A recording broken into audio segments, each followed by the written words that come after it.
Sridharan. I am a bank officer. And I have been earning my salary from my bank, from the bank's main income, that is interest. I have some Muslim friends who have reservations, even taking a food or tea from my home, assuming that my source of income is from the main interest income of the bank. Please clarify if the interest as mentioned in the Holy Quran is the same that the modern bank is practicing, receiving or paying. Once again, my question is incomplete, I'm sorry. And I have my own professional difficulty mobilizing deposits from my Muslim friends or lending loans to them also, because they involve receipt or payment of interest. Please clarify the position. Whether being a non-Muslim, he works in the bank, he asked a question that why do Muslims resist, don't come to his house, because he's earning money from interest. What does Islam have to say about interest? And he finds the difficulty mobilizing fund from the Muslims. Brother, the Arabic word mentioned is riba. Riba means interest as well as usury. Some people, they think that riba does not mean interest, but it includes interest as well as usury. Interest, according to the dictionary, means money earned on money lent. And usury means exorbitant interest. Both usury and interest, both are prohibited. And the Quran mentions the word riba in no less than 8 different places. In Surah Al-Imran chapter number 3 verse number 130, in Surah Nisa chapter number 4 verse number 161, it's mentioned in Surah Baqarah chapter number 2 verse number 275 thrice, in Surah Baqarah chapter number 2 verse number 276, as well as in Surah Baqarah chapter number 2 verse number 278 and 279. I'll just translate the last verse.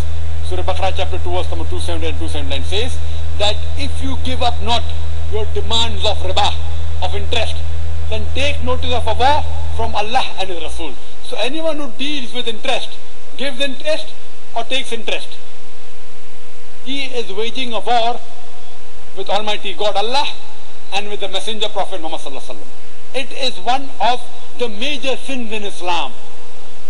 One of the major sins. And one of these says, one of the lower level of interest is equivalent to doing zina, adultery with your mother. Now what is the logic behind it? You can hear my talk on interest-free economy promulgated by the Quran. It's a big talk.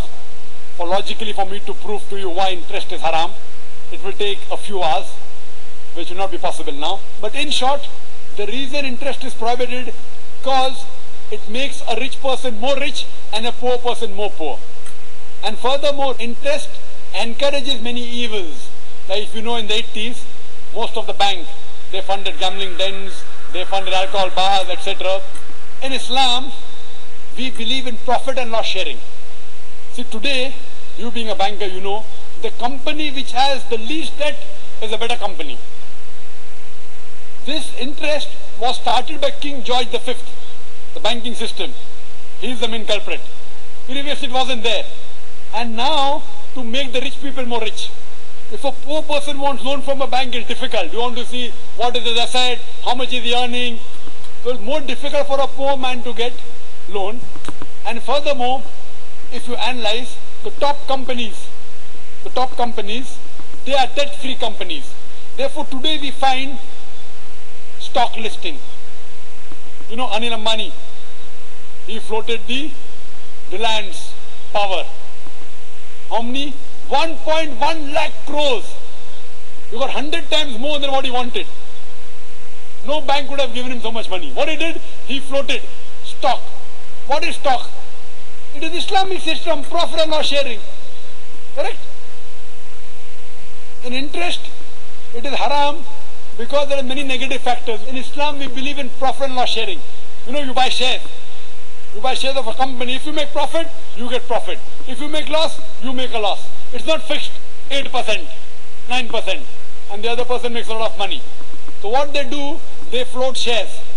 So if you buy stock of a halal company, as long as it's not a company, it's not a bank, it's not haram activity, it is Islamic. So we in Islam believe in profit and loss sharing. Anil Ambani, he floated, he got 100 times more than what he wanted. Correct? 1.1 lakh crores. In 1 hour itself, he got more than 10 times than what he wanted. Why? People thought, okay, if I invest with Anil Ambani, I'll not get that fixed 8%, 9%, 10%. I'll make 20%, 30%, 50%. You know, and the mutual funds, if you're a banker, JM Basics, number one, 116% in 1 year. What in Islam we believe? In profit and loss sharing.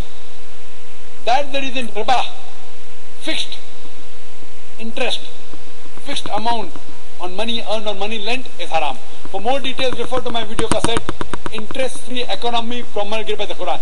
That's the reason if you change your bank from a conventional bank to Islamic bank, inshallah you'll have Muslim customers, inshallah.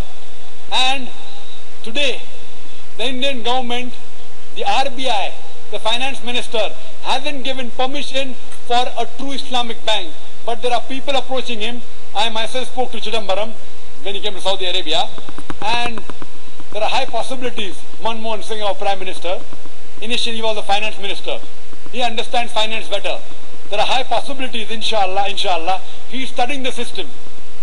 Along with the Prime Minister, Manmohan Singh, and the Finance Minister, Mr. Chidambaram, there are high possibilities very soon that we will have an Islamic system. And you surely see to join an Islamic bank. That's the reason today Citibank has Islamic window, HSBC has Islamic window. Most of the international banks have Islamic window. Why? Because they find they'll make more profit and they'll give more profit to the clients. It is Islamic. So if we follow the Sharia, the Quran and Sahih Hadith, you also earn and you let others also earn. Hope that answers the question well. فهمتنا الكروب أغرقتنا العيوب فاكفنا همنا يا حبيب القلوب